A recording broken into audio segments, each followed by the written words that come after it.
Hey there, pizza pals. It's your favorite slice, Meltvin, back again to kick off another piping hot episode of One Slice at a Time.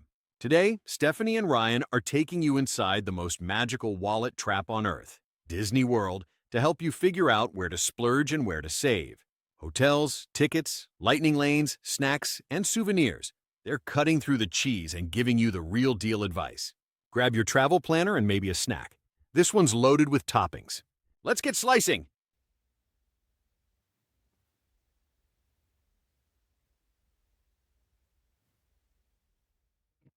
Welcome back to One Slice at a Time, the podcast where we judge your travel decisions and our own, usually while holding a crying child. Or a lukewarm slice of pizza. I'm Stephanie, Disney expert and veteran of many emotional breakdowns in the Magic Kingdom. And I'm Ryan, a Disney adult and a recent victim of a $200 Narcoozy bill. Today we're talking about when to splurge and when to save at the most magical wallet trap on earth, Disney World. Let's start with the biggest chunk of your Disney vacation dollars, your hotel room. There are so many options for accommodations, and where you stay can really make or break your trip. So let's break it down. First things first, off property versus in the bubble. I live in Florida and stay in a Disney resort every single time. You know where I stand on this subject. Splurge. Stay at Disney World. This place is huge. Staying off property is not going to be worth your transportation nightmare. You can't beat the benefits you get when staying on property, like early park entry, free transportation, and the 7-day elusive window to book your lightning lanes. Agreed, 100%. If you're going to Orlando to take the family to Disney, stay on property or at the very least one of those good neighbor hotels that have the same perks as the Disney resorts. Book it in a package with your tickets and have everything all together. The only time I can even imagine someone staying off property and going to the Disney parks is if they're there for a more central Florida vacation and they're only going to do one day at Magic Kingdom. Well, then they may not want to hassle with staying in the bubble, so to speak. But really, man, stay somewhere where you don't have to worry about that traffic. I might still stay in the bubble in that case. Understood. Just one night in the bubble. There's also a big difference, though, in value, moderate, and deluxe resorts at Disney. I think you should splurge, and you can't beat the proximity to the parks, pools, the recreation options, the restaurants, and the other amenities that come with the deluxe hotels. Right. But that being said, I do have favorites in each category. I like Pop Century for value. I like Port Orleans for moderate, and Polynesian is what I like for deluxe. I also say splurge. Those deluxe resorts, you cannot beat the proximity to the parks for going back and relaxing or having some time in the pool and then going back to the parks. Stay club level. If you have little kids, I am telling you what, spend the extra money, stay club level, built-in snacks. Hello, built-in adult beverages after a certain time. This is the way that people should be doing Disney. This is how Disney, doesn't feel like a marathon. It actually feels like a vacation. I also have my favorite as well. If you're going to stay value, stay at Pop Century. It is really the best option. Port Orleans, French Quarter is great. It's quiet. It's the smaller of the moderate resorts. If you really want to be on the Skyliner in a moderate resort, stay at Caribbean Beach. But that being said, that's a huge, massive resort. And then, of course, I'd say my favorite deluxe is Meridian. My little one, Eva, does not want to go unless we're staying at the Grand. That's who I have at my house. Super bougie. Yes. What do you mean, Mr. Polly? The Polly costs more than the Grand does. At times, yes. At times. But watching the fireworks from the pool is the thing that usually gets most people. All right, so with that, we picked the hotel. It's time to pick the tickets. This can be something a little confusing because there's a lot of different types of tickets. One park per day is the base ticket, but then you also have park hoppers, which allow you to jump from one park to the next as many times as you want throughout the day. Then there's also water park and sports options, which allow you to go to the water parks, mini golf, and the ESPN wide world of sports. You can also get the park hopper with the water parks and more. Right. Stephanie, what do you usually do? So I say splurge, kind of. We get the park hopper. We don't usually add the water parks because we do in the winter, but to add on that water parks and more option to the park hopper, it's only a little bit more per person per day. That can be a better option if you're going to do park hopper anyway.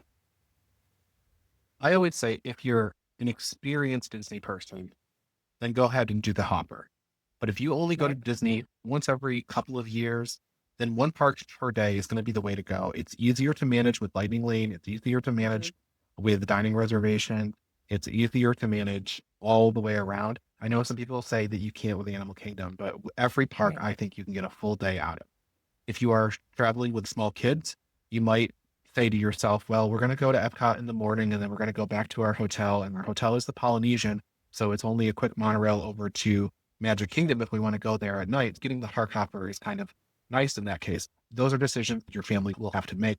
My general advice is normally stick with the one park per day unless you're experienced. And that is some great advice.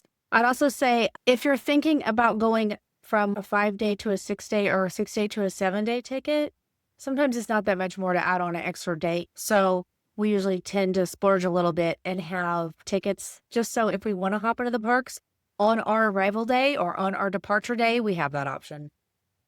What about Lightning Lanes and special ticketed events? Well, listen, I did not come to the most magical place on the earth to stand in line. So that is where I stand on the Lightning Lanes. People, by whatever level of skip the line access your little Disney Visa available balance will allow you to do, because no one has ever regretted Lightning Lanes, multi-passes, premier passes, VIP tours. No one's ever regretted that, ever. When you're checking out on your 7-day window, you might have a little bit of a panic attack, but believe me, when you're walking past everybody standing in the hour line for Peter Pan's flight for that 30-second ride to Neverland and back, you will not regret that. No, it's money well spent.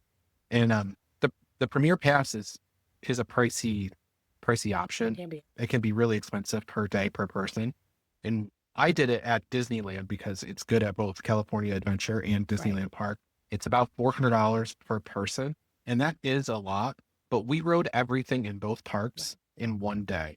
So we were able to have sort of a really relaxing, we had 3 days in the parks. So the other 2 days were super relaxing for us. There are trade-offs. It's not much extra if you're able to shave a whole day off of your trip.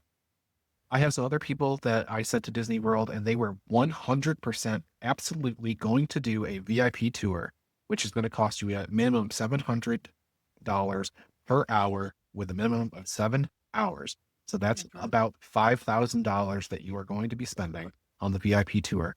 Instead, they got the Premier Pass, which it did cost like $300 something per person, but it was a big savings over the VIP tour. Right. There are different ways to look at each expense, and you have to decide what's best for your family. Like, if you're a family that's just going to go hug the Fab Five and try snacks, even the regular single passes and multi-passes may not be something that is worthwhile for your Disney dollars, So it's really just boils down to what's your family looking to get out of the trip and go from there. So what about the parties? What about those after-hour events? What do you think about those, Ryan? Do you splurge or do you save? We go to Mickey's Not So Scary Halloween Party every year. We go to the Mickey's Very Merry Christmas Party every year. We go to Jollywood Nights. It's only been Christmas for 2 years. Yeah. We've gone both years. So we go and we love them.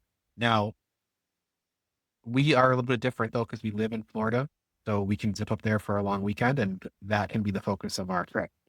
For people going for a full week, there are things to consider. You have to consider whether or not you're going to go to Jollywood Nights, stay out till midnight, and what that's going to do to your next day. Are you going to be able to get a full park day that next day? Or is it going to be the day that you go to that? Are you going to be able to get up early and take advantage of early entry that day? So there's things that you have to consider when you do those special ticketed events at night, but they are an amazing time, and they're so much fun, and they're special entertainment. I think if you are focused on parades, stage shows, and things like that, they can't be beat. If your Right. focus is on getting as many rides in as possible, they can be good for that. I think there's definitely better ways. Don't go to parties to get as many rides in as possible. Go for the special entertainment parades, fireworks that are going on. If you are there and there is a Halloween party, an after hours event, especially the Christmas party is going on, yes, go. There is nothing like snow on Main Street. Take every single one of my dollars. I will always pay, even if I fly down there just for the weekend, spend one night and go down there just for the Christmas parade and come home. That is how, like, just magical is. Yeah. We love them. So let's talk about the only reason anyone actually goes to Disney to eat delicious mouse cake treats. Well, I feel sorry for him because the food at Disney is not the best food I've ever had. What? Man, ugh. This is where I say save, Ryan, especially in the parks. This is where we spend most of our time. I know you Floridians down there, you like go to Disney Springs to eat maybe dinner or have a little drink or whatever. But people that are going down for vacation, we're spending our times in the parks, and the food in the parks is just meh. So I say save your dollars here. Plan a couple of special meals with your kids' favorite characters or one of those signature dining restaurants and mobile order off the kids' menu. They're not going to ask you if you're eating it or the kids eating it. Besides a couple of snacks and stuff that we have every time we're there, the food is not amazing. I don't think Stephanie's advice is wrong, but I don't necessarily agree with it completely because there's a difference though, because I go to Disney, I live in Florida and I go to Disney all the time. I experience the parks in different ways than most people do. So to Stephanie's point, yes, I'll go to the park and then I'll leave the park and go someplace fabulous for dinner. Like I'll go to Narcoossee's where the food is amazing. It's not in the park, it's at the Grand Floridian. Yes. Or I'll go to one of the other restaurants around campus. I'll probably get hate from the Florida people that listen to this, but I don't think the food in Florida is particularly that good unless you're on Disney property. There are a number of restaurants that I really, really enjoy at Disney Springs Sure. and around the various hotels. And I do say eat at those. But if you are not going to Disney only once in a while or once every few years or even just once a year, and you need to maximize your time in the parks, taking that time to get to a resort that is not right next to a park might not be worth your time. You have to kind of do your trade-offs there. We always plan maybe a couple of special meals that are outside of the parks.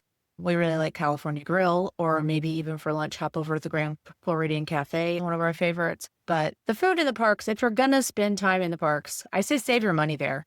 Don't book a lot of character meals. Don't book a lot of sit-down meals, because if you're going for good food, it's nothing special.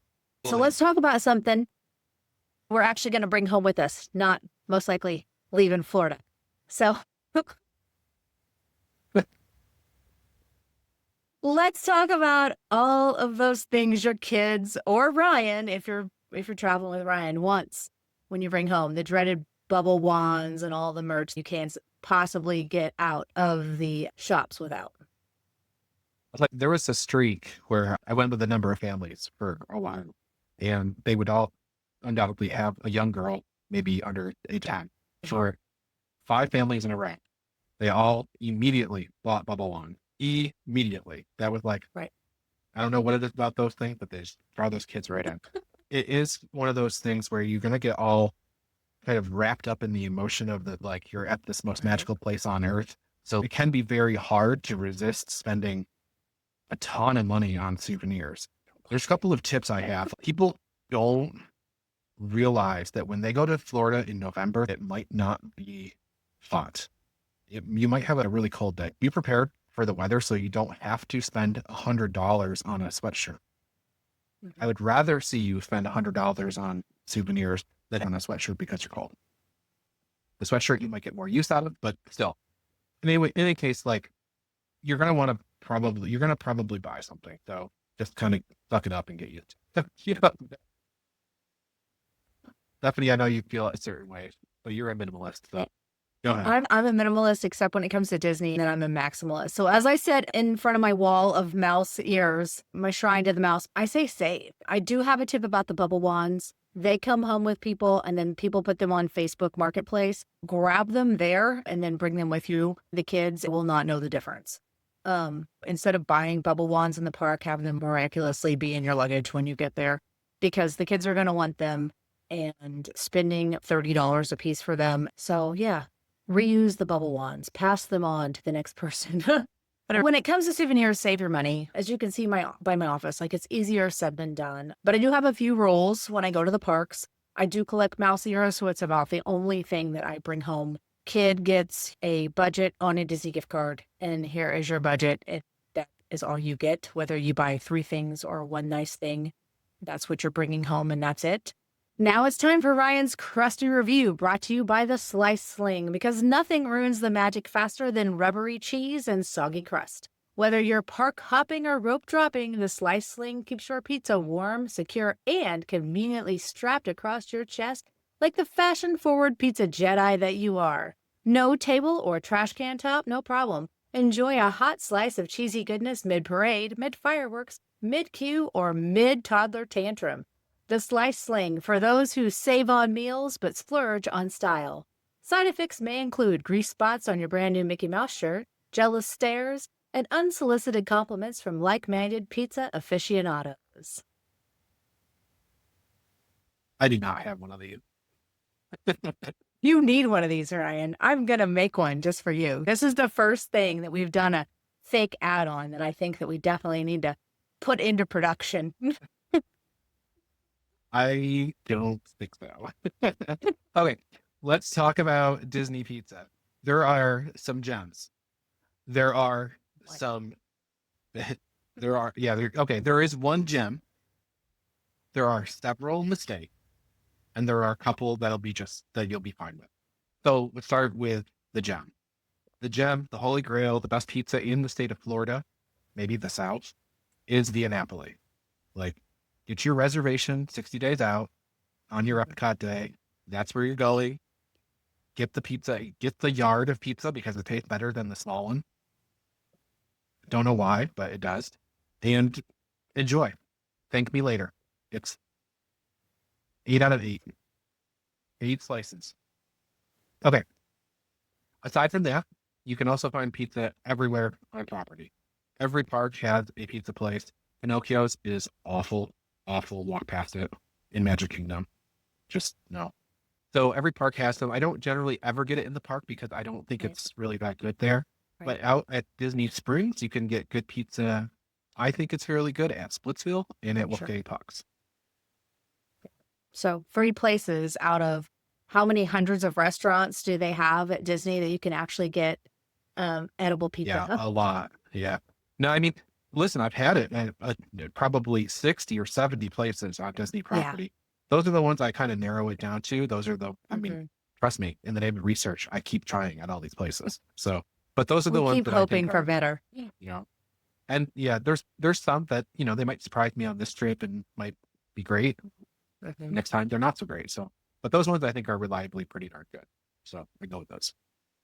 And the pizza window at Boardwalk, I can't walk by it. So it's edible. There's that. It's there, right? Yeah. It's fun. It's fun. Right. That's the best part of it. Overall, when it comes to Disney, splurge on the things that matter to your family and are going to make your trip less stressful. Less stress always equals more magic. There is one way to help take the stress out of planning for your Disney vacation that actually doesn't cost you a dime and can save you money and time and stress and all the things. Let us help you. For sure. Ryan and I are Disney experts. Our passion is helping wonderful people like you create magical memories. And the best part is our services are always free. What's better than getting personalized vacation planning from Disney experts for free? Maybe a big hug from the main mouse himself. Okay. Close call. Yeah. Thanks for spending some time with us this week. We'll see you real soon. Thanks, guys. Have a magical week. Bye. Bye. Bye. That's a wrap on today's Slice, friends. Big thanks for hanging out with Stephanie, Ryan, and me. Meltvin, as we served up the truth about where to spend your Disney dollars. Don't forget to subscribe so you never miss a slice. And if you're ready for some stress-free trip planning magic, reach out to Stephanie and Ryan. They've got you covered like extra cheese. Before you go, don't forget to check the show notes for all the links. You can grab our free guide to Disney World Lightning Lanes or reach out to Stephanie and Ryan directly. If you enjoyed today's episode, leave us a review. It helps more Pizza Pals find the show. Until next time, stay saucy, stay cheesy, and keep slicing one trip at a time.